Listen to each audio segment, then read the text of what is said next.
আজকে যেটা শুনলাম সেটাতে দেখলাম যে টেন্টেডরা একদমই বসতে পারছে না। সেটা কিন্তু আমাদের দাবিগুলোর মধ্যে 1 নম্বর দাবি কিন্তু ছিল যে তাদের টার্মিনেশন লেটার দিতে হবে এবং তাদের যে টাকা ফেরতের কথা বলা আছে সেটা বলা হবে। কিন্তু আমরা কোর্টরুমে গিয়ে একটা পুরো হতবাক হলাম যে ক্ষেত্রে এসএসসির যিনি আর কি উকিল ছিলেন তিনি বলছেন যে কেন টেন্টেডদের পরীক্ষায় বসতে দেওয়া হবে না, কিন্তু এটা যদি না বলে উনি যদি এইটা বলতেন যে কেন অযোগ্যদের পরীক্ষায় বসতে হবে আবার, সেটা বললে হয়তো আমরা কোথাও একটু আশাবাদী হতাম যে এখনো অবধি সরকার হয়তো আমাদের নিয়ে ভাবছে। কিন্তু এটাতে আমরা পুরোপুরি কনফার্ম যে সরকার এখনো টেন্টেডদের নিয়ে রীতিমতো ভাবছেন।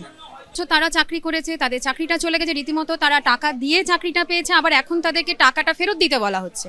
তো অতএব তারা টাকা দিয়ে চাকরি পেয়েছে, আবার টাকা ফেরত দিতে বলা হচ্ছে। তো সেই ক্ষেত্রে তাদের কাছে হিউজ একটা অ্যামাউন্ট, দুদিক দিয়ে তারা লস হয়েছে।